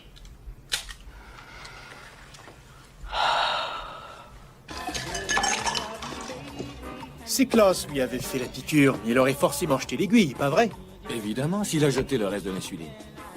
Pourquoi garder l'aiguille? Eh, Klaus est spécial, mais il est pas con. Il est arrogant. C'est un crime? Merci. Parfois. On dépense notre salive pour rien, c'est ridicule. C'est un coup monté des enfants, j'en suis convaincue. Oh, t'as changé de chanson, on dirait. Le coup monté n'implique pas forcément son innocence. Pourquoi? Les enfants auraient pu coincer un homme coupable. Dorsch, téléphone. Non, ces renseignements-là, il fallait les trouver dans la rubrique des affaires classées. Donc tu vérifies ici? Oui. Ouais. Non, ça j'aurais la soirée pour le faire. Tu sais de quoi il s'agit? Mais, Si on peut. oui. D'accord. Non, je suis ici. La rumeur court dans le Rhode Island que l'État va en sortir gagnant. Ils ont un atout dans la manche. Qu'est-ce que c'est? Il va essayer de le savoir. Allons-y, mon cher. Mon cher, j'aime beaucoup. Un terme général. Ok, sans étudiant ni témoin. Le second coma, j'écoute. Eh bien, aussi étrange que ça puisse paraître. Arrêtez vos conneries, nous s'il vous avions- plaît, le 20 décembre 80. D'accord? Sonny n'était pas bien. Nous nous étions disputés tout l'après-midi. On m'avait enfin offert une nouvelle situation dans le pétrole, ce qui aurait impliqué que je passe quelque temps en Europe. Le ton a dû monter, car je suis allé parler aux enfants. This cargo will bring 50,000 gold florin from any rebels worth the name. 50,000 florin? That's a pretty good take. Let's put it to the vote. All those in favor, you forgive my interrupting, Skipper. I'd like to think before we got regular pirate J'aurais quelque chose à vous dire. We're heading for the biggest and the best pirate days ever. Je...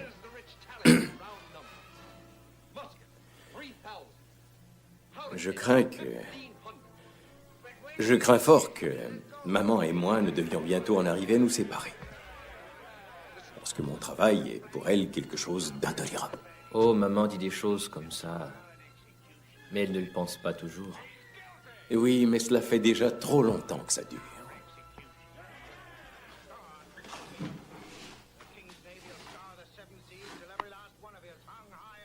Je dois aller en Europe pour quelques mois au début de l'année prochaine.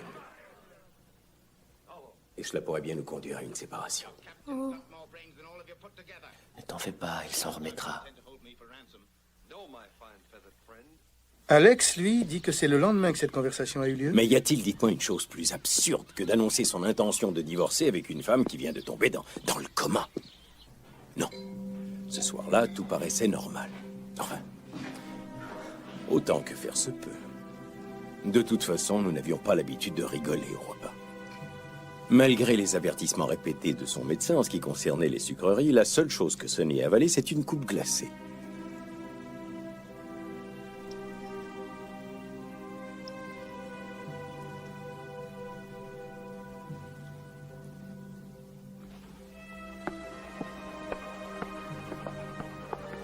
Bien, qu'allons-nous faire ce soir? Bah, je ne sais pas, on pourrait jouer aux cartes. Oh, c'est une bonne idée, mais je vais d'abord aller 2 minutes dans ma chambre, ce ne sera pas long.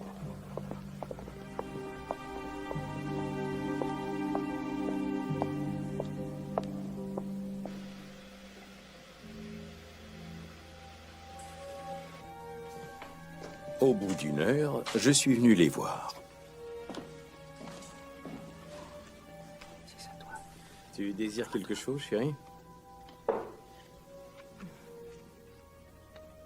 S'il reste un peu de bouillon de poulet, je veux bien. Je vais voir.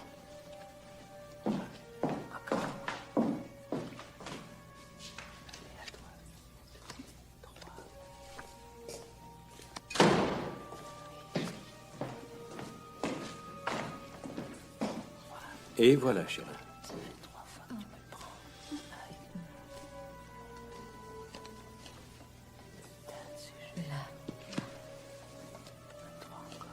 Merci beaucoup.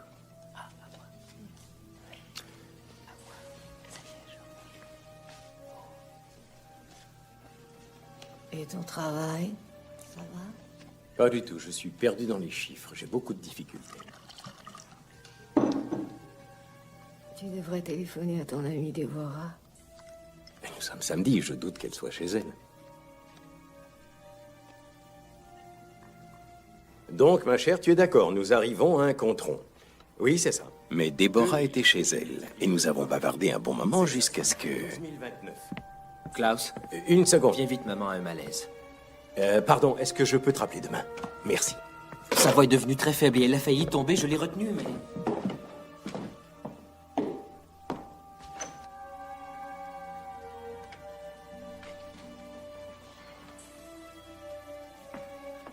Quelqu'un voudrait bien ouvrir une fenêtre.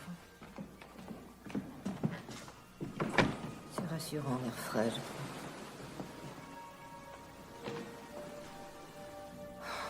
Va, il faut que je parle à Klaus. Bonne nuit, maman. Bonne nuit.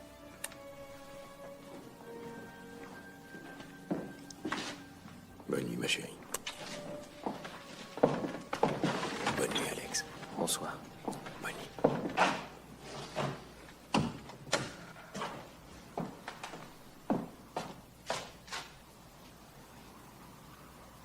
Enfin, si Klaus a le temps de parler, à moins que tu ne travailles dans tous tes moments libres jusqu'à Noël, peut-être. Ton travail est-il à ce point fascinant? Ou est-ce que tu essaies de m'éloigner parce que si c'est ce que tu cherches, tu réussis à merveille puisque je ne veux pas de cela? Je ne t'ai pas épousé pour cela. J'aurais pu avoir n'importe qui, avec mon argent, qui je voulais. Eh bien, ne reste pas planté là, dis quelque chose, fais quelque chose. Sois un homme. J'ai déjà un majordome.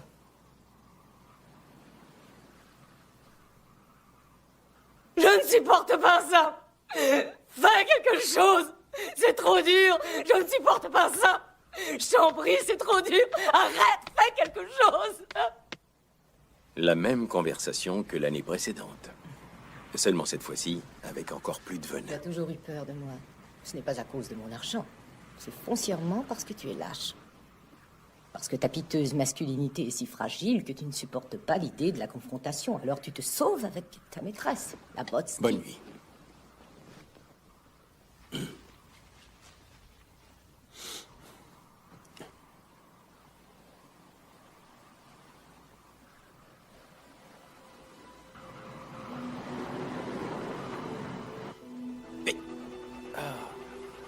Comme de coutume, j'ai été réveillé avant l'aube.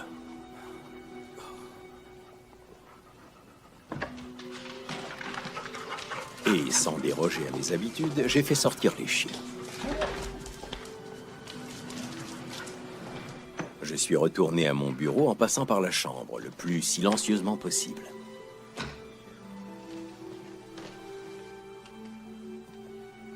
Je n'ai pas remarqué si ma femme était au lit ou si la lumière filtrait sous la porte de la salle de bain. Si elle avait été allumée, je n'aurais pas trouvé ça inhabituel. J'ai fait mes exercices, j'ai pris ma douche et j'ai appelé Deborah Knowles. Vraiment, je t'assure, on peut en tirer profit, je pense. Enfin, quelqu'un pourrait-il vraiment croire que si j'avais été en train d'assassiner ma femme, j'aurais passé 1 heure à me débattre avec des chiffres assommants? Après mon appel, je suis repassé par la chambre et je me souviens qu'on y gelait. À ce moment-là, Sonny n'était sûrement pas au lit, puisque j'ai entendu l'eau couler dans la salle de bain. J'ai pris mon petit déjeuner, j'ai promené les chiens, et à mon retour, j'ai demandé aux enfants où était leur mère.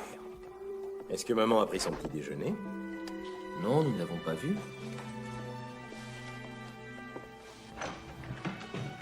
Sonny?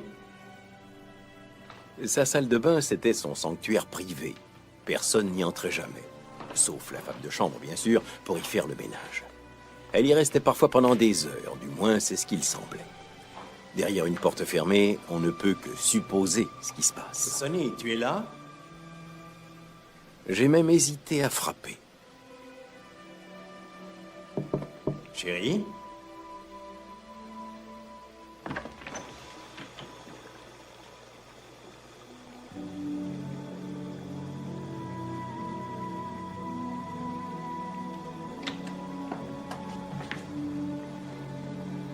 Sonny?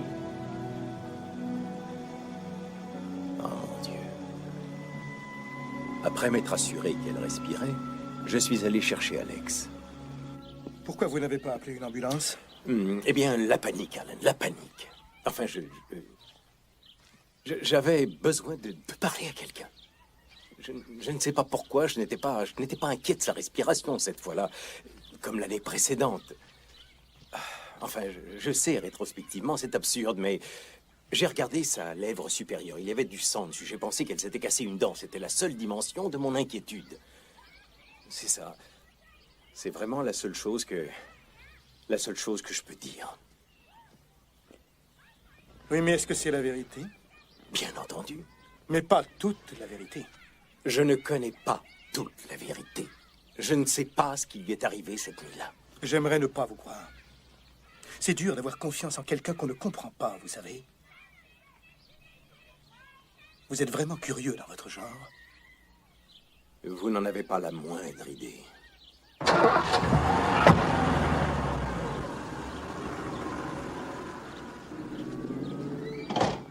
Tout le monde est là? Peter McIntosh est en retard. Il dit qu'il a de mauvaises nouvelles. Tiens, le voilà.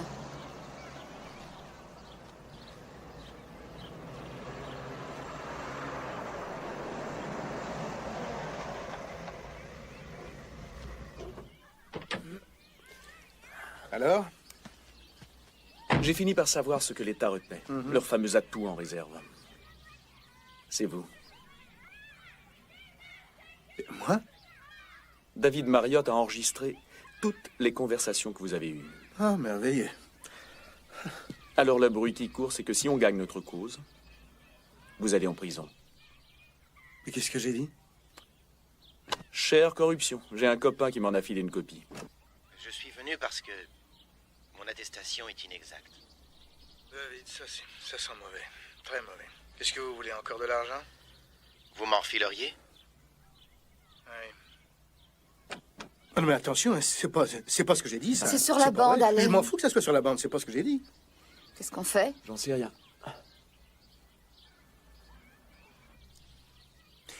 Qu'est-ce qu'on fait? On oublie l'incident, voilà ce qu'on fait. Mais t'es fou, t'as toute ta carrière sur cette bande-là.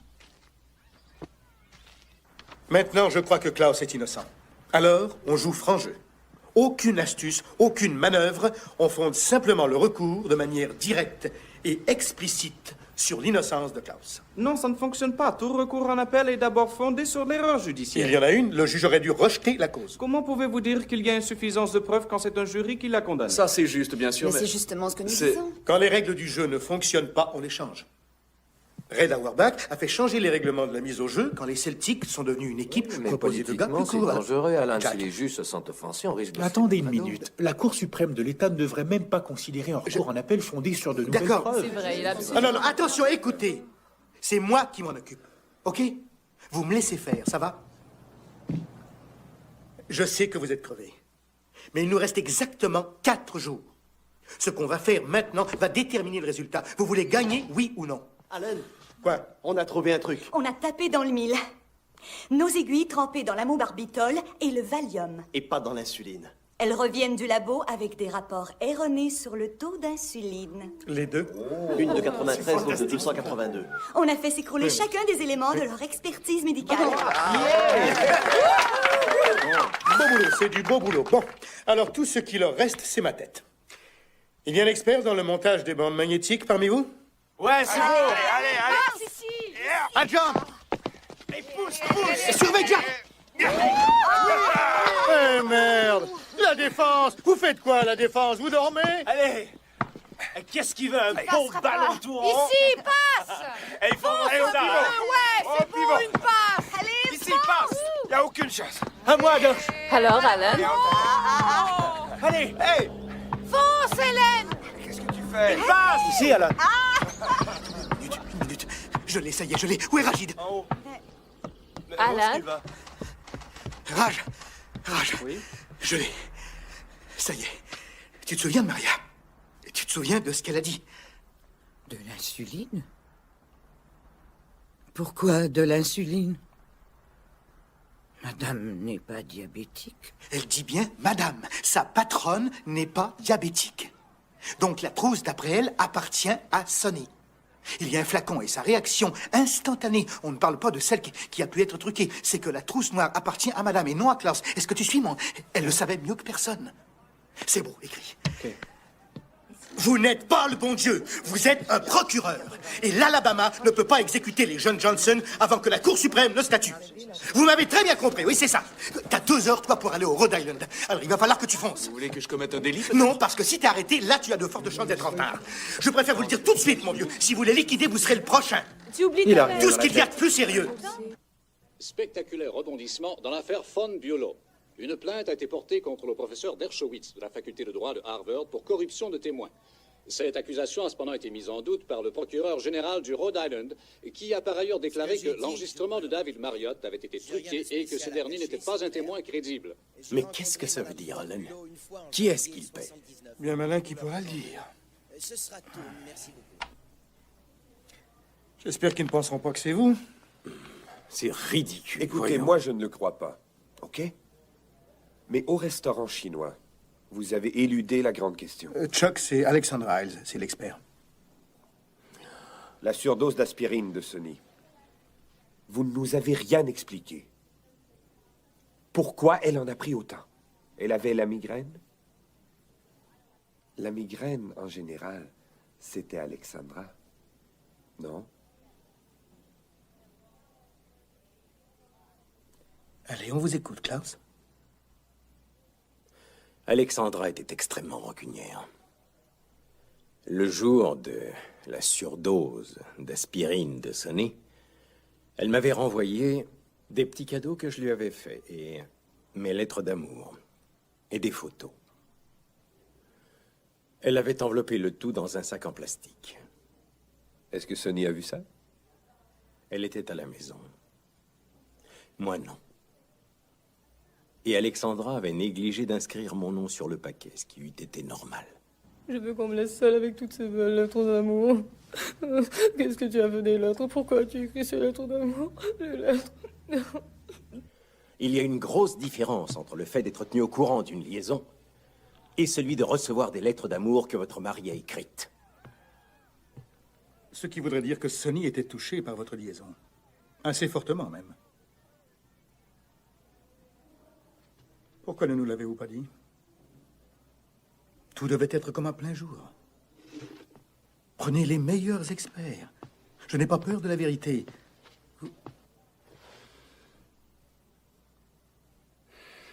J'ai l'impression qu'Alexandra a essayé de pousser Sonny au suicide. Ou ils ont comploté ça tous les deux. De toute façon, il protège Alexandra parce qu'il l'aime toujours. Ça se pourrait, non? C'est une drôle de belle fille. C'est évident que je l'aime toujours. Je la déteste aussi. Alexandra, Sonny, Andrea. Je les aime toutes.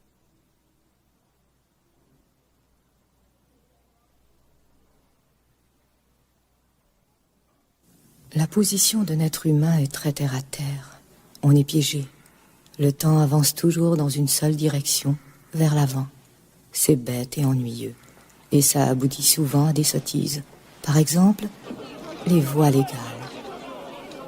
Dans cette cause en particulier, les intéressés ont dépensé beaucoup de temps, d'efforts et d'argent à déterminer précisément ce qui s'était passé au cours de ces 2 nuits des fêtes de Noël, le 26 décembre 1979 et le 20 décembre 1980. C'est arrivé ici même.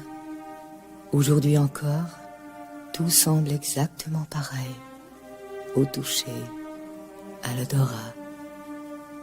Si seulement vous pouviez retourner en arrière pour jeter un coup d'œil, vous sauriez tout.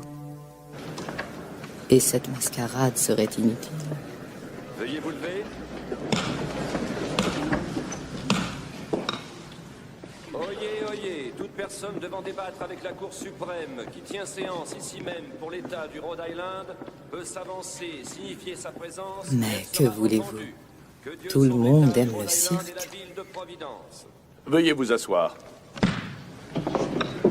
Si la partie appelante est prête, elle peut procéder. Plaise à la Cour, le plaidoyer va être prononcé par l'avocat externe de la défense, le professeur Alan Dershowitz.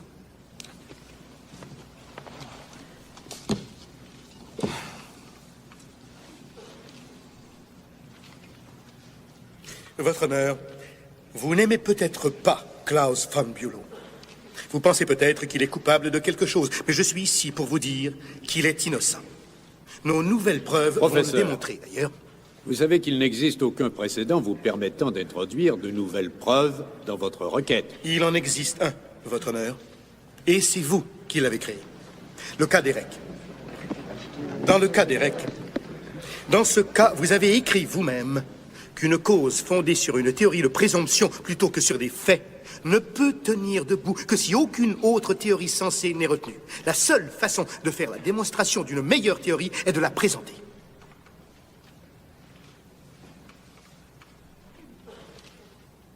Allez-y, procédez, maître. La première question se rapporte à l'aiguille sale. J'espère que vous aurez le courage de rendre son honneur à un innocent et de remédier à une grave injustice. Ça ne marchera jamais. Il est trop sûr de lui. Non, il pense que ça va fonctionner au contraire. Si le procureur mord à l'hameçon. Comment l'hameçon? S'il conteste les preuves.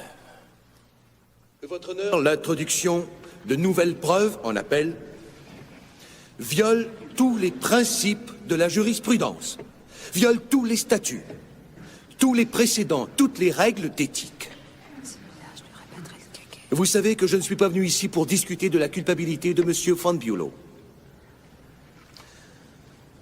Cependant, je n'ai d'autre choix que de considérer les arguments de M. Dershowitz un par un.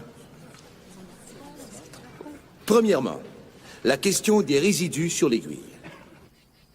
Alors, ça y est, la balle est dans le camp des juges. Qu'est-ce que t'en penses vraiment, toi? Je crois qu'il est plus facile d'aimer les gens que de vivre avec eux. L'amour, c'est onirique. La vie, c'est le boulot. Ah, très juste. Et ces gens-là n'aiment pas travailler. Mais ça ne fait rien de ses 10 doigts. L'amour se désagrège. Et personne ne prend ça vraiment au sérieux. Oh! L'amour se désagrège. Sonny ne peut pas l'accepter. Alors Klaus essaie de la tuer? C'est possible. Pas d'accord. Soyons réalistes, tout ce qu'on a eu à faire, c'est de prouver que l'État avait monté un dossier nul.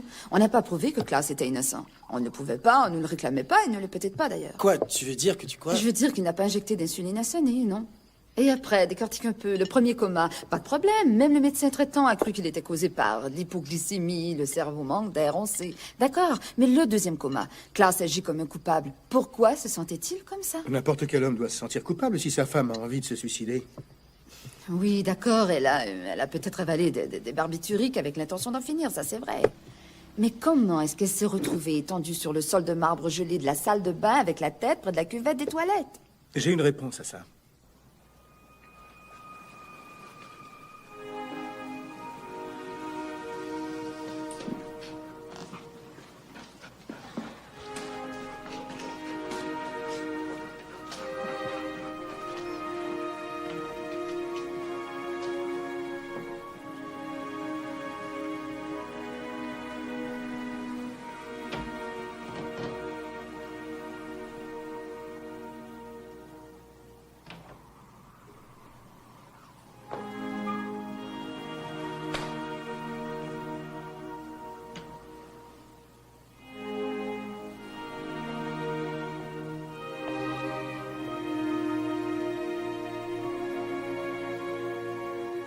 Sonny se réveille, elle se sent horriblement malheureuse.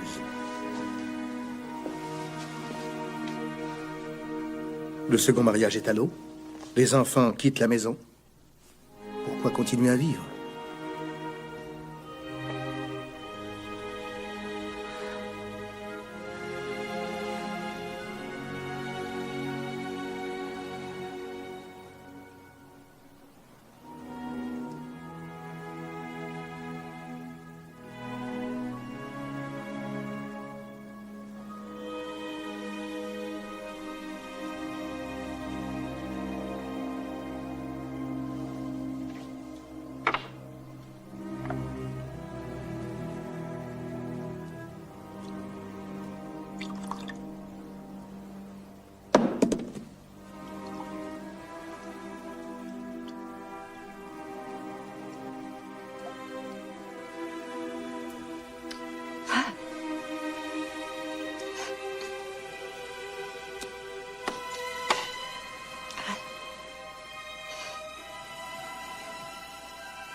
Mais quand on l'a retrouvée, sa chemise de nuit était relevée jusqu'à la taille. Exactement.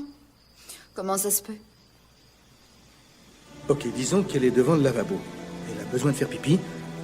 Et au même moment, la drogue produit son effet. Elle est prise de convulsions. Elle remonte sa chemise de nuit. Je crois pas à ça. C'est un peu tiré par les cheveux. La réalité l'est aussi, quelquefois. Ah, quand même. Je crois qu'elle a pris les barbituriques plus tôt dans la soirée. Supposons que son mari l'ait vu les prendre. Ou qu'elle le lui ait dit dans la conversation avant de s'endormir.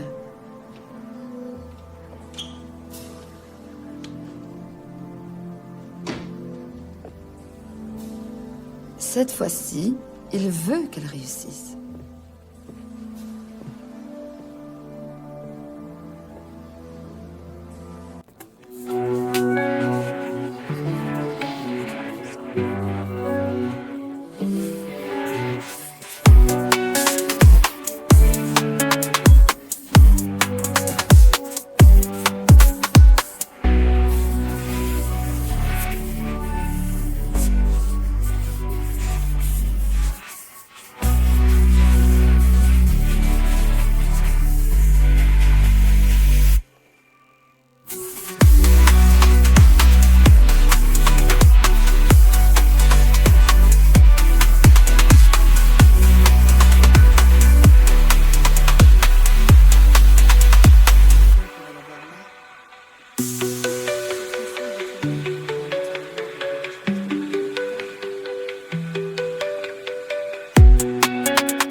Bonne nouvelle.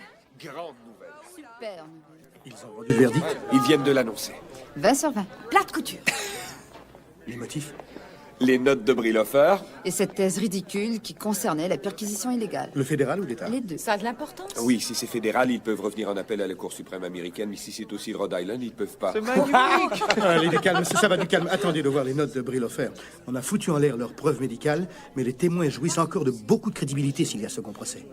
À moins que les notes montrent qu'ils ont changé leur histoire. Bonjour, monsieur. Permettez, monsieur. Merci. Je vous en prie.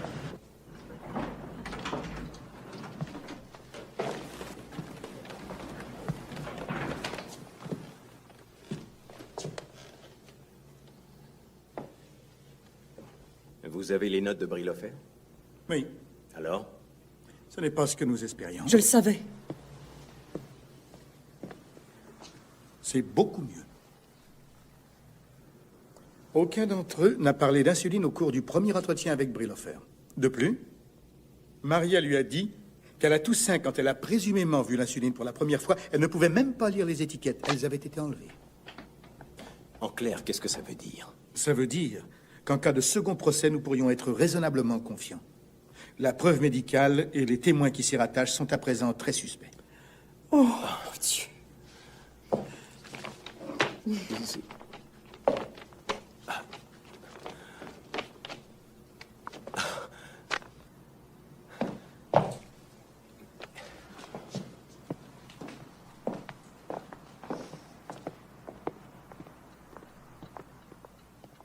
Chérie, je te présente Alan Dershowitz. Oui, je sais. Bonjour. Alan vient de me dire que les choses augurent bien. Je savais que tu gagnerais.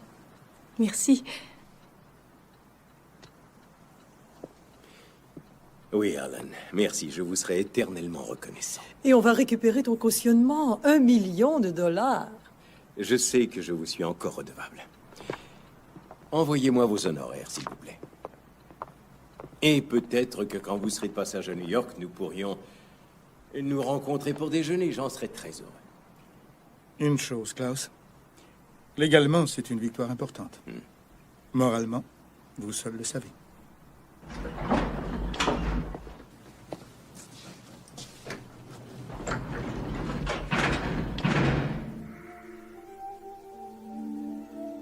Klaus von Bülow subit un nouveau procès.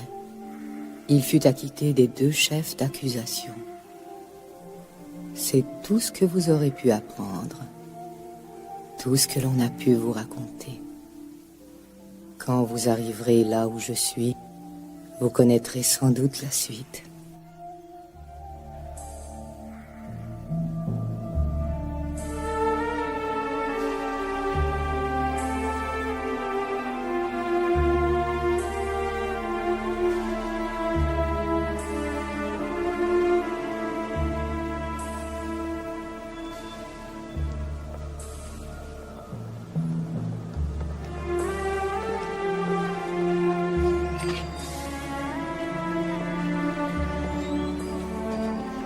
Deux paquets de Vantage, s'il vous plaît.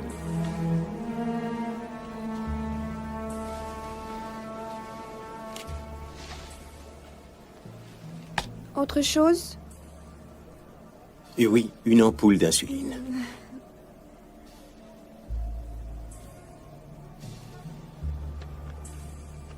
Je blaguais.